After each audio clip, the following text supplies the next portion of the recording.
Madame, Monsieur, bonsoir. Merci de nous prêter attention à la ligne de l'actualité. L'occasion, bien sûr, toujours à l'occasion du 64e anniversaire du déclenchement de la révolution de novembre 54, une cérémonie d'échange de vœux a été organisée hier au niveau du cercle militaire, une cérémonie de vœux en l'honneur des hauts cadres de l'armée nationale populaire en activité et à la retraite, présents également les hauts responsables de l'État.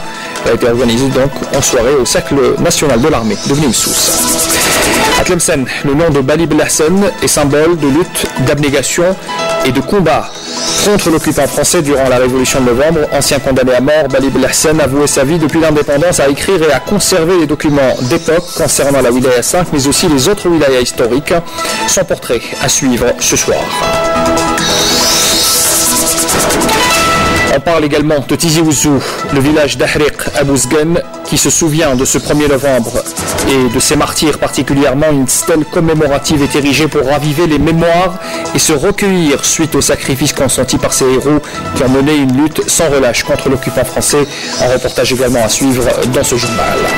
Et puis on ira à la SAFEX, au salon du livre d'Alger. Le livre pédagogique suscite un engouement particulier de la part des étudiants. Différentes maisons d'édition proposent des ouvrages scientifiques. Les stands ne désemplissent pas.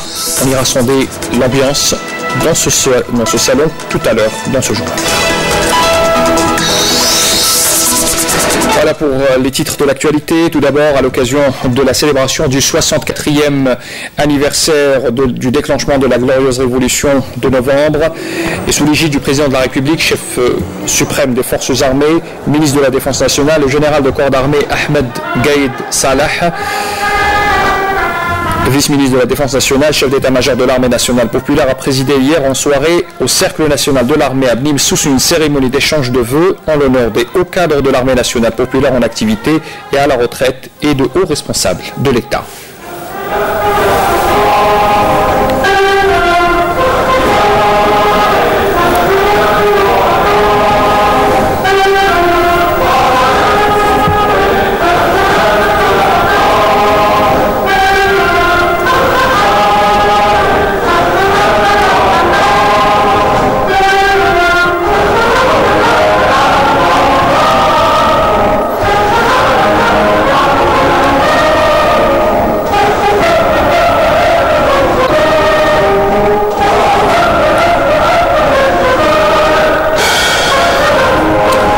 À cette occasion, l'assistance, bien sûr, a écouté l'hymne national interprété par une troupe musicale de la garde républicaine et a visité aussi cette exposition photographique retraçant les différentes étapes de notre glorieuse révolution depuis son déclenchement jusqu'à l'indépendance.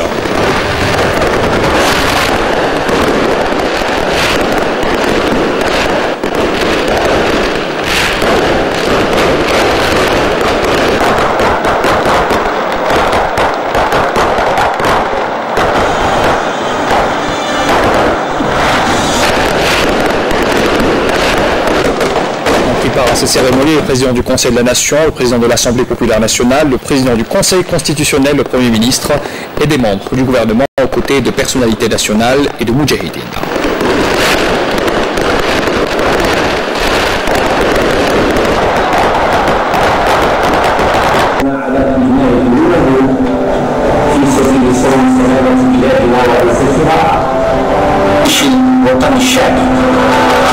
وضباط صفه وضباطه الذين نزف إليهم من خلاله دلائل محبتنا ونؤدي لهم فروض عرفاننا ونؤدي شهادتنا على كل ما يبذلونه في سبيل صون سلامة بلادنا وعزتها على غرار أسلافهم الأماجد أبطال جيش التحرير الوطني الأشاوس. C'est clôturé par deux grandioses feux d'artifice et la projection de photos et de vidéos sur écran géant.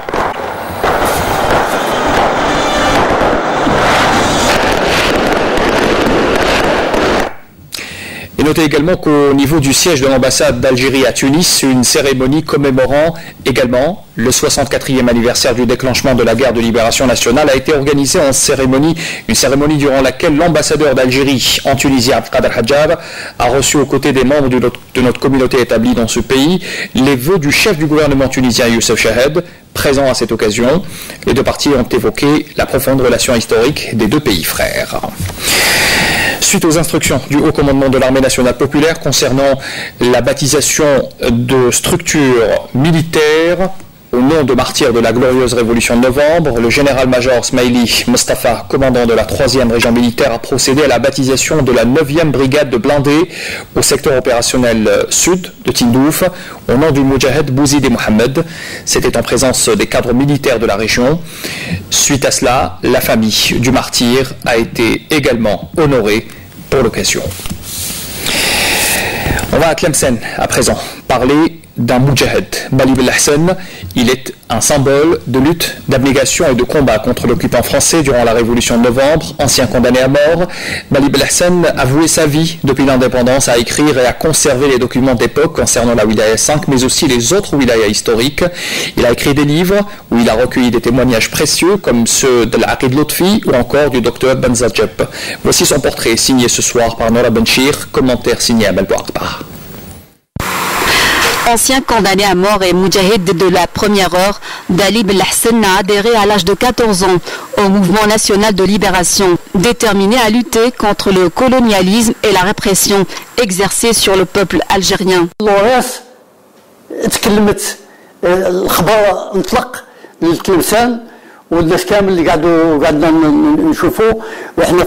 L'organisation secrète a lancé l'appel qui a été accueilli avec une grande joie à Tlemcen. J'ai tout de suite adhéré à l'appel de la patrie.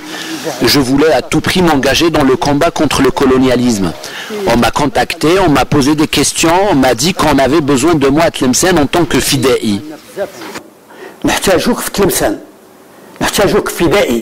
نعطيك لاطاك تاع لا كازا نمتو نتفكر لا فوس باتوي تاع تلمسان صوتينا الطيران في اللوري زوج خطوات 29 جانفي 1957 تاع صوتينا حضرتها انا.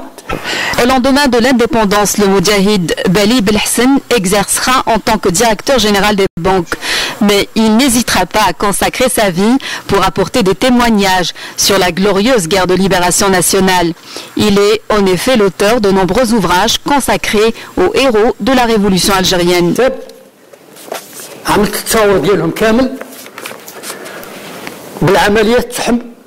Dans ce livre, j'ai publié toutes les photos des combattants et les opérations qu'ils ont menées. Je voulais les faire revivre à travers cet ouvrage historique. Ce sont des héros qui méritent qu'on préserve leur mémoire. Ils ont tant donné à la patrie. Je prends l'exemple du colonel Lotfi, colonel à l'âge de 26 ans seulement, et Amirouche, qui m'a beaucoup influencé. Je lui ai consacré tout un livre avec des archives dont personne ne dispose. Quand j'ai analysé ce manuscrit, j'ai constaté à quel point c'était quelqu'un d'exceptionnel. Les Français eux-mêmes avaient reconnu cela. C'était un grand homme qui a résisté tout seul à 20 généraux français.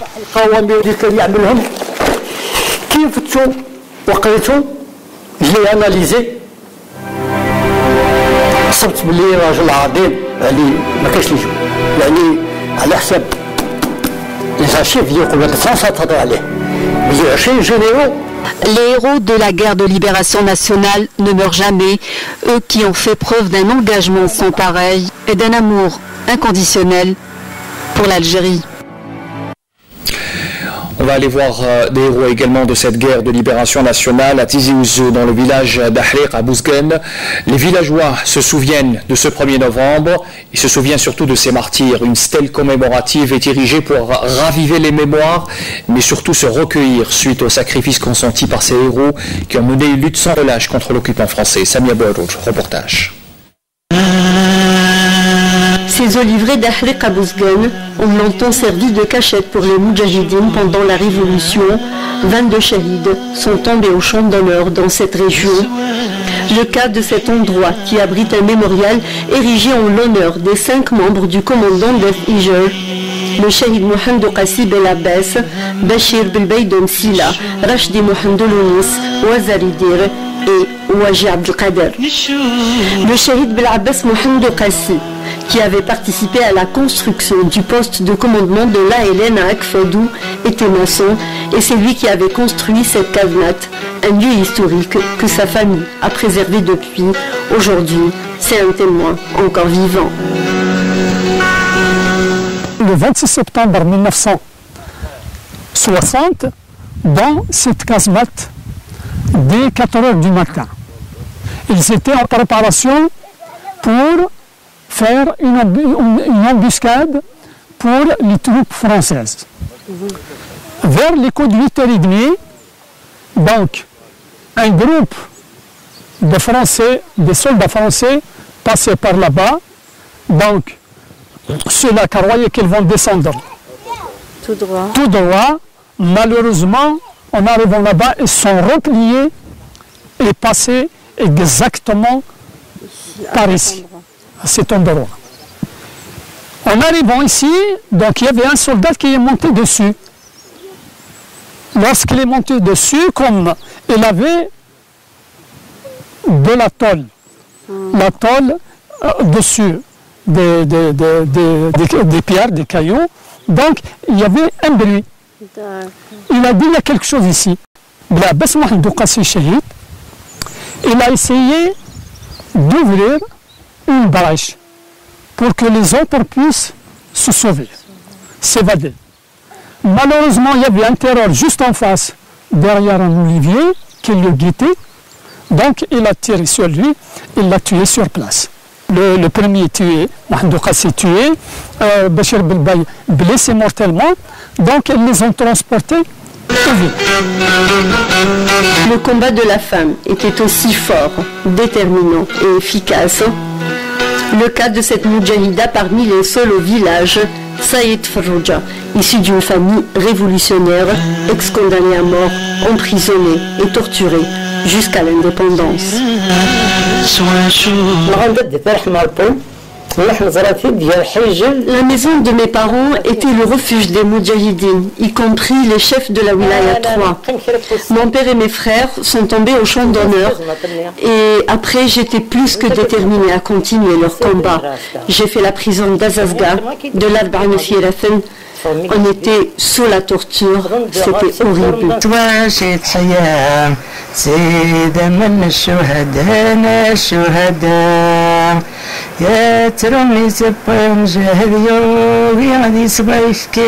Ces terres arrosées autrefois de sons de nos chouhadas ont fleuri aujourd'hui pour la liberté et la prospérité de l'Algérie.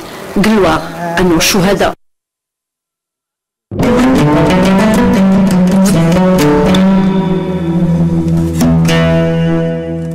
بسم الله الرحمن الرحيم إن الصلاة كانت على المؤمنين كتابا موقوتا صدق الله العظيم.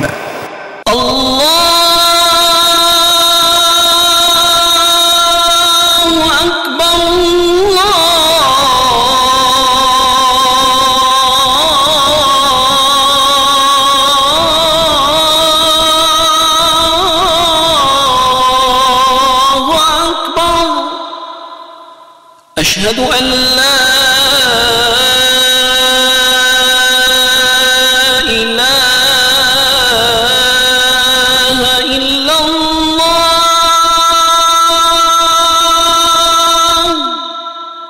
أشهد أن لا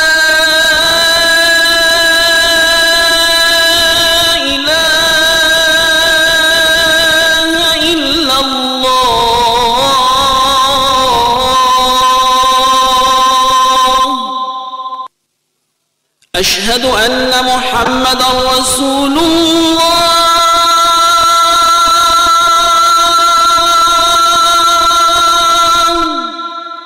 أشهد أن محمدا رسول الله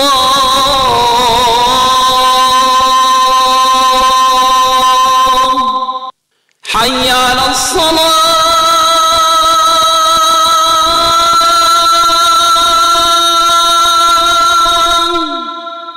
حي على الصلاة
التامة والصلاة القائمة آت محمدا الوسيلة والفضيلة والدرجة الرفيعة وابعثه اللهم مقاما محمودا الذي وعدته. L'appel à la prière pour Salat al-Aïcha pour Alger et ses environs. Taqabbal Allah, Salat al-Jami'. On poursuit ce journal avec cette condamnation. L'Algérie qui condamne avec force l'attaque perpétrée ce jour contre un bus transportant des fidèles coptes se dirigeant vers un monastère d'El-Minya en Égypte. Cet acte terroriste abject commis comme à l'accoutumée contre des innocents lève encore une fois le voile sur le visage hideux du terrorisme, écrit le communiqué du ministère des Affaires étrangères. Un visage qui transgresse toutes les valeurs et qui viole sans scrupule la sacralité de la vie humaine, tout en présentant les condoléances aux familles des victimes, au gouvernement et au peuple égyptien frère, nous assurant de notre compassion à la famille des blessés, plutôt les familles des blessés, souligne encore le communiqué du MAE, notre pays qui a pâti de ce terrorisme aveugle et sanguinaire et qui a réussi à le défaire est convaincu que l'Égypte, aujourd'hui, est forte de la solidité de ses institutions et de l'adhésion de son peuple, finira également par venir à bout de ce fléau étranger à notre religion et à nos valeurs, souligne encore le communiqué du MAE. On parle également ce vendredi de la visite du ministre de l'Habitat et de l'Urbanisme et de la ville Abdelwahid Temmar, toujours au Royaume-Uni, à Liverpool. Abdelwahid Temmar avait rencontré aujourd'hui les membres de notre communauté établie en Grande-Bretagne. Donc, le ministre s'est prêté à un échange avec nos compatriotes dans le but d'expliquer la politique de l'État concernant le logement, et cela en direction de notre communauté établie à l'étranger. Le ministre a prêté une oreille attentive aux doléances, aux questionnements de ses interlocuteurs. Il avait expliqué durant cette rencontre une nouvelle modalité introduite dans le processus d'octroi de logement en ce qui concerne le choix des sites et les moyens de paiement adoptés pour nos compatriotes. Habitat toujours, l'opération distribution de logements se poursuit à travers le pays. L'exemple ce soir, deux wilayas, Sétif et Chlef, 2000 unités ont été distribuées, en plus des aides financières pour la réalisation de logements ruraux. Jazia Bayou. À Sétif, plus de 1000 logements ADL ont été distribués à leurs bénéficiaires. Ça fait quand même 5 ans que nous alhamdoulilah تزمت بوعودها والبركه في السيد الرئيس. Suite aux directives du président de la République et les engagements pris par le Wali pour accélérer la cadence de réalisation, nous avons pu aujourd'hui attribuer 1300 logements parmi les 2000 unités du programme ADL. HLF, une grande opération de distribution de logements, toutes formules et des aides ruraux, en fait le bonheur de tous les bénéficiaires. Ça fait longtemps والحمد لله يا ربي فرج علينا ربي والفرحه مش غير لي انا كاع ان شاء الله للبلاد والولاد الفرحه كاع للجميع ان شاء الله يا رب. Nous continuerons à concrétiser le programme du président de la République et dans les mois qui viennent, nous pourrons distribuer environ 1500 logements promotionnels locatifs. Nous avons plusieurs projets en cours de réalisation. Nous projetons de distribuer plus de 1000 logements dans les mois à venir. Plus de 8000 logements location-vente sont également en cours de réalisation. Ajoutez à cela 9000 logements promotionnels aidés.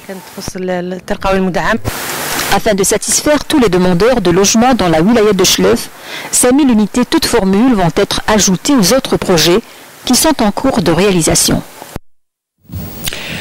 Une info sécuritaire à présent, dans le cadre de la sécurisation des frontières et de la lutte contre la contrebande et la criminalité organisée, et suite à une opération de fouille et de ratissage, des détachements de l'armée nationale populaire ont arrêté à Ingezem 12 contrebandiers et saisi 2 pistolets mitrailleurs de type Kalachnikov, 2 chargeurs de munitions, 12 kg également de TNT, et des outils de détonation, une quantité de munitions, un véhicule tout-terrain et un marteau-piqueur également. Le MDN nous apprend également à travers ce même communiqué que des détachements de l'ANP ont appréhendé lors d'opérations distinctes à Edouard et Biskra, 2 contrebandiers, saisi 74 quintaux de tabac, 3 camions, 1320 unités de différentes boissons, tandis que les gardes frontières ont déjoué à Sokarast Bessa également des tentatives de contrebande d'une quantité de carburant s'élevant à 11 924 litres de carburant et saisi également 2 véhicules. Enfin, les gardes-côtes ont arrêté à Et Taref 3 plongeurs sans autorisation et saisi également des moyens de plongée sous-marine, alors que d'autres détachements de l'ANP ont intercepté 79 immigrants clandestins de différentes nationalités, interceptés donc à Amat, Lemsan, Larouat, Ouelgla et enfin à Ingezam également. La page culturelle, on y revient comme chaque vendredi avec vous, Kamel. Bonsoir. Bonsoir Zohar. Alors, vous nous parlez également ce soir du SILA, qui est l'événement culturel du moment, et on parle particulièrement de ces ventes dédicaces d'écrivains algériens, Kamal. Absolument, bonsoir à toutes et à tous. C'est en effet la plus grande manifestation culturelle en Algérie qui se poursuit au SAF Expo Maritime jusqu'au 10 novembre prochain. Un rendez-vous annuel pour les éditeurs, les écrivains et les lecteurs. Et justement, si vous avez envie de rencontrer vos écrivains préférés, Hamid Lalebi sera présent dimanche et mardi à partir de 15h. Des séances dédicaces sont prévues pour son dernier recueil, Lettres sans l'ambre, au stand des éditeurs APIC. Le journaliste écrivain Mohamed Shrif Lachichi dédicace son dernier roman La faille au pavillon central, prix de son roman 800 dinars, lundi à 15h au centre Casbah Édition. Vous avez rendez-vous avec l'écrivaine Mariam Gemesh, elle dédicace La demoiselle du métro et l'autre fille au palais de Khtaouj Lamia. Voilà pour la vente dédicace. Kamel, nous avions parlé la semaine dernière de cette fameuse application qui a été mise, si j'ose dire, en ligne. Elle concerne le SILA et elle aide énormément les visiteurs de ce salon. Absolument, Zohir, c'est une application gratuite. Nous en avons parlé justement la semaine dernière, mais c'est toujours important de le rappeler. L'application a déjà fait des adeptes. Rien de plus simple pour la télécharger. Comme vous pouvez le voir, vous allez directement sur App Store, vous tapez SILA 2018, elle vous permet de retrouver vos éditeurs, vos livres, vos stands et un gain de temps considérable bien sûr au milieu de ces 300 000 ouvrages, de ces 15 000 mètres carrés d'exposition. C'est toujours intéressant d'avoir sous la main un outil technologique qui nous facilite la vie. Profitez-en, c'est gratuit, c'est sur App Store, le téléchargement est gratuit et vous pouvez d'ores et déjà l'utiliser au SILA. Et pour les utilisateurs d'Android, ça sera Play Store également. Vous aurez jusqu'au 10 de ce mois pour encore visiter ce salon. Kamel, on reste à Alger pour parler de l'ouverture de cette nouvelle galerie d'art. C'est une bonne nouvelle, Zohir. Il s'agit de la galerie Le Paon au Centre des Arts de Riyad el-Fath. Inauguration prévue demain à 14h. La galerie souhaite ouvrir ses portes à la nouvelle génération d'artistes et de plasticiens algériens. Alors, le cinéma, à présent, on en parle également, cinéma pour enfants, il faut le préciser, toujours à Alger, les enfants qui sont en vacances jusqu'à dimanche, c'est un week-end prolongé. Et qu'est-ce qu'il y a au programme, Kamel? Alors, un peu de cinéma pour les enfants, mais pour les grands aussi. Vous avez rendez-vous avec Yeti et compagnie. C'est l'histoire d'un jeune et intrépide Yeti qui découvre une créature étrange qui pensait jusque-là qu'elle n'existait que dans les contes. Un humain. C'est pour lui l'occasion de connaître la célébrité. Je vous propose de regarder cette bande-annonce. Et par le vent, au-dessus des nuages! Vers où? Vers le haut, sur le côté? Vers le bas! Tu as forcément mal vu, Hugo! Tu seras banni de notre village tant que tu ne seras pas prêt à nous dire la vérité. Je sais ce que j'ai vu, et je vais le prouver! C'est trop tard pour avoir des doutes? Hugo! Si tu meurs, je peux avoir tous tes biens terrestres! Ouais, pardon, quand tu mourras! Et c'est parti! C'est une petite bande-annonce qui vous donnera peut-être envie d'aller découvrir ce film. Demain à 15h. Prix d'entrée 700 dinars.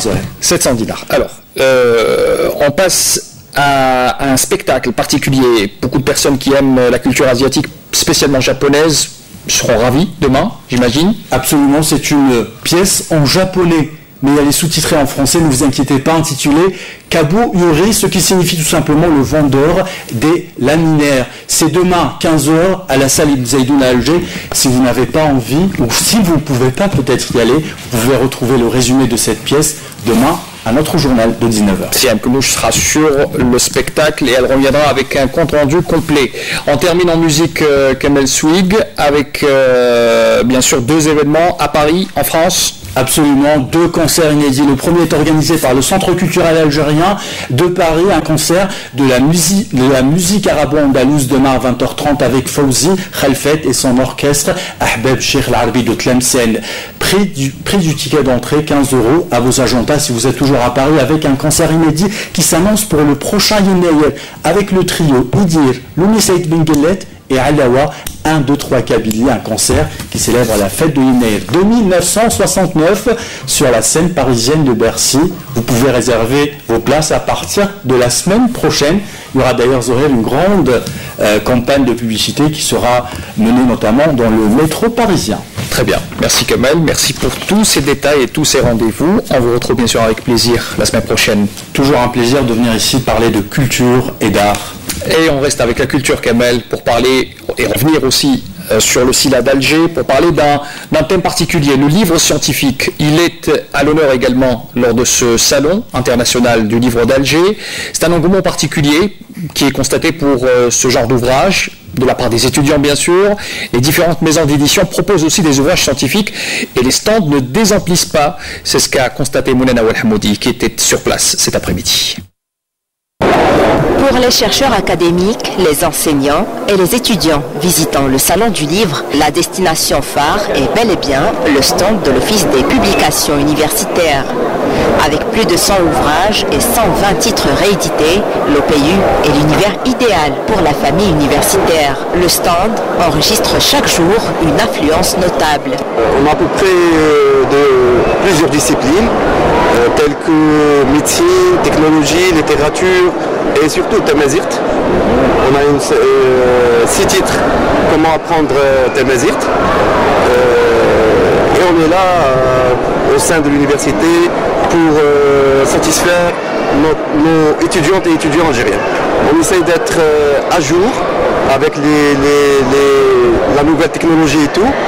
On essaye de faire un ouvrage ciblé pour l'étudiant à un prix symbolique. Ils ont exposé des ouvrages dans toutes les spécialités. J'ai trouvé des livres de médecine très intéressants. Les prix sont abordables de façon générale, mais certains restent relativement chers. Ma filière scientifique, c'est les livres scientifiques, mathématiques, sciences, physique. Les livres, ils m'intéressent beaucoup.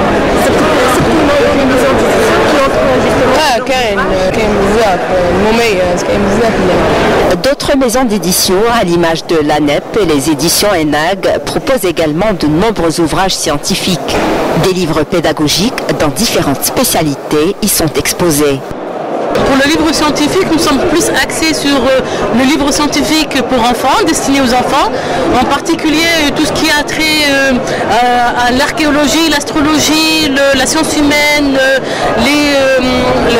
la médecine aussi, le corps humain. Voilà, donc on a toute une collection sur ce domaine-là. Nous avons aussi quelques ouvrages destinés aussi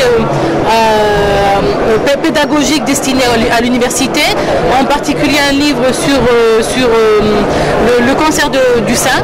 Univers idéal pour les passionnés de lecture, le Salon international du livre d'Alger se poursuit jusqu'au 10 novembre. Fin de ce journal, merci de l'avoir suivi. Le replay des programmes de Canal Algérie, des journaux télévisés également sur les adresses qui s'affichent en bas de votre écran. Très bonne soirée à tous, à demain.